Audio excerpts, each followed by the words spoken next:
दोस्तों, जैसा कि आपको पता है, कल परसों की घटना है। पंजाब के फिरोजपुर ज़िले के मुदकी के पास कुछ किसान प्रदर्शनकारियों ने प्रधानमंत्री जी का काफ़िला रोक दिया था, जिसके वजह से एक फ्लाईओवर पे बारिश के बीच में प्रधानमंत्री जी को 20 मिनट तक वेट करना पड़ा। उसके बाद सुरक्षा एजेंसियों ने सकुशल उनको एयरपोर्ट पे पहुंचाया।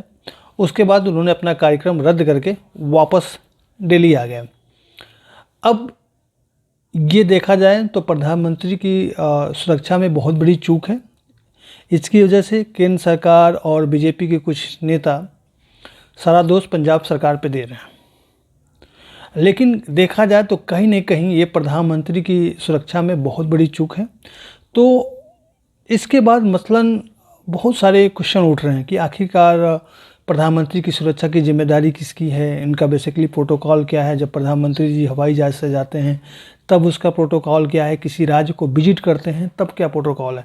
तो इतने सारे क्वेश्चन उठ रहे हैं। तो दोस्तों, आज इस वीडियो में हम पूरा डिटेल में बात करेंगे कि आखिरकार प्रधानमंत्री की सुरक्षा का प्रोटोकॉल क्या है, जब वो कहीं जाते हैं तो क्या है।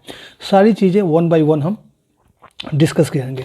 तो दोस्तों, देखा जाए तो जो प्रधानमंत्री की सुरक्षा की सबसे पहली जो जिम्मेदारी होती है वो होती है एसपीजी की, जो कि स्पेशल प्रोटेक्शन ग्रुप होता है। क्योंकि प्रधानमंत्री के आसपास जो भी जवान होते हैं वो सब एसपीजी के मेंबर होते हैं, मींस एसपी ग्रुप के होते हैं। उनका काम होता है प्रधानमंत्री की सुरक्षा करना, और उनको जो तैयार किया जाता है अमेरिका की एक स्टैंडर्ड गाइडलाइन के अनुसार उनको तैयार किया जाता है। उनके पास जितने भी मॉडर्न वेपन हैं पाए जाते हैं, जैसे राइफ़ल हुआ, ऑटोमेटिक गन हुआ, रिवॉल्वर हुआ, जो कि हाई क्वालिटी के और स्टैंडर्ड और लेटेस्ट दिए जाते हैं, ताकि प्रधानमंत्री की सुरक्षा में कोई इशू ना आए। तो दोस्तों, अगर देखा जाए तो जब प्रधानमंत्री जी किसी राज्य को विजिट करते हैं तो उनकी सुरक्षा का प्रोटोकॉल क्या होता है। तो दोस्तों, ऐसा नहीं है कि प्रधानमंत्री की सुरक्षा की जिम्मेदारी सिर्फ एसपीजी की होती है। बेसिकली प्रधानमंत्री जब किसी भी राज्य को विजिट करते हैं तो 4 एजेंसियां होती हैं जो प्रधानमंत्री का पूरा कार्यक्रम हैंडल करती हैं इन व्यू ऑफ सिक्योरिटी। 4 टीमें होती हैं। एसपीजी होती है, एएसएल की टीम होती है, फिर स्टेट पुलिस होती है, उसके बाद लोकल पुलिस कह सकते हैं या लोकल गवर्नर्स होती हैं। ये चारों मिलकर प्रधानमंत्री के कार्यक्रम को देखती हैं। तो जो इसमें एएसएल की टीम होती है उसका मेन काम होता है प्रधानमंत्री की रूट को देखना, कोई इशू तो नहीं है, और सारी चीज़ें केंद्र में जो भी एजेंसियां हैं उनके अधिकारी हैं उनको अपडेट करना हर पॉइंट को। और बेसिकली ये सारा काम एक कोऑर्डिनेशन में होता है, मींस एसपीजी, एएसएल की टीम, स्थानीय पुलिस और स्टेट पुलिस, इस चारों एजेंसियां एक साथ मिलकर सारी चीज़ों को हैंडल करती हैं। जैसे कि एसपीजी का काम होता है प्रधानमंत्री के आसपास रहना, उनके कोई पास आ रहा है, कोई नेता मिलना चाहता है, उनकी चेक करना, तलाशी लेना, ये सारा काम एसपीजी देखती है। और जो एएसएल का काम होता है बेसिकली वो प्रधानमंत्री की दौरे से जुड़ी हर जानकारी को अपडेट करती हैं। और जो स्थानीय पुलिस है उनका बेसिकली मेन काम होता है प्रधानमंत्री के रूट को कार्यक्रम स्थल तक क्लियर करना। कोई भी इशू है तो उनका काम है। तो अगर देखा जाए प्रधानमंत्री अपने दौरे तक नहीं पहुंच पाए या कार्यक्रम स्थल पर नहीं पहुंच पाए तो देखा जाए तो इसका कहीं ना कहीं मेन रिस्पॉन्सिबिलिटी जो लोकल पुलिस है और जो स्टेट पुलिस है उसकी बनती है। रीज़न ये है कि लोकल पुलिस का काम होता है प्रधानमंत्री के स्थल तक के रूट को क्लियर करना, मीन्स उस रास्ते में कोई भी अवरोध नहीं आना चाहिए। अगर किसान प्रदर्शनकारी कर रहे हैं तो इसका मतलब कहीं ना कहीं ये जो लोकल पुलिस है उसका ये फेलियर है। सो अगर बात किया जाए तो क्या पीएम की सुरक्षा के चूक के लिए सिर्फ एसपीजी जिम्मेदार है, तो ऐसा नहीं है। क्योंकि पीएम को सुरक्षा देने की जिम्मेदारी भले ही एसपीजी की हो, लेकिन जब प्रधानमंत्री किसी भी राज्य के समय विजिट करते हैं तो उस समय स्थानीय पुलिस और सिविल प्रशासन भी सुरक्षा के लिए जिम्मेदार होता है। प्रधानमंत्री को रूट को तय कर उसकी जांच करना, उस रूट पे सुरक्षा देने का काम स्थानीय पुलिस और प्रशासन का ही होता है।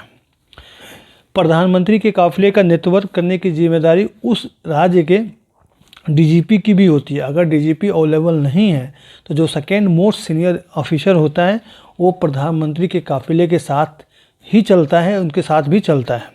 तो देखा जाए तो उसकी जिम्मेदारी वहाँ के डीजीपी की भी होती है, मींस स्टेट पुलिस और लोकल गवर्नेंस की भी होती है। अगर प्रधानमंत्री हवाई यात्रा पे जा रहे हैं तो उनकी सुरक्षा का प्रोटोकॉल क्या होता है। प्रधानमंत्री किसी भी कार्यक्रम में हेलीकॉप्टर के जरिए जा रहे हैं तो किसी भी एक इमरजेंसी कंडीशन के लिए कम से कम एक वैकल्पिक या ऑप्शनल एक सड़क मार्ग तैयार करने का नियम होता है कि इन केस अगर मौसम ख़राब हुआ, हेलीकॉप्टर से नहीं जा सकते, तो उस सड़क को हम यूज कर सकते हैं। तो इस रास्ते पे सुरक्षा की व्यवस्था की जांच सीनियर पुलिस अधिकारी पीएम के दौरे से पहले करते हैं। उस रास्ते पर सुरक्षा जांच की रिहर्सल की जाती है, जिसमें एसपीजी, स्थानीय पुलिस और एएसएल की टीम होती हैं। और प्रधानमंत्री के काफ़िले के साथ एक जैमर की गाड़ी भी चलती है कि जो सड़क के दोनों ओर 100 मीटर तक किसी भी सिग्नल को ब्लॉक कर सके। मीन्स अपने गाड़ी के चारों तरफ 100 मीटर पे वो किसी भी सिग्नल को ब्लॉक कर सके, जिससे रेडियो कंट्रोल ट्रांसमिशन ना हो सके और रिमोट से चलने वाली डिवाइस को ब्लॉक किया जा सके ताकि कोई विस्फोट न हो सके जो रिमोट द्वारा संचालित हो रहा है। तो बेसिकली जैमर का काम होता है सारी सिग्नल को बंद कर देना। अब दोस्तों बात करते हैं कि आखिरकार जब पीएम किसी भी राज्य पे दौरा करते हैं तो कितना मसलन खर्च आता होगा। तो देखिए दोस्तों, 2020 में संसद में एक क्वेश्चन उठाया गया था, तो उस समय गृह मंत्री ने जवाब दिया था कि प्रधानमंत्री अगर किसी भी स्टेट में दौरा करते हैं तो उनका जो मसलन एक दिन का खर्च होता है वो होता है 1,62,00,000 के आसपास होता है, जो सारा पैसा एसपीजी को उसमें ही खर्च होता है। तो ये प्रधानमंत्री के एक दिन का दौरे का खर्च है। अगर अब देखा जाए तो अगर प्रधानमंत्री जी 5 दिन जाते हैं तो समझ लीजिए कि उस हिसाब से आप अंदाज़ा लगा सकते हैं, क्योंकि ये एक दिन का खर्च है। अगर दोस्तों साल 1981 से पहले अगर बात की जाए तो भारत के प्रधानमंत्री की आवास की सुरक्षा की जिम्मेदारी दिल्ली पुलिस के उपायुक्त की होती थी। इसके बाद सुरक्षा के लिए एसटीएफ का गठन किया गया था।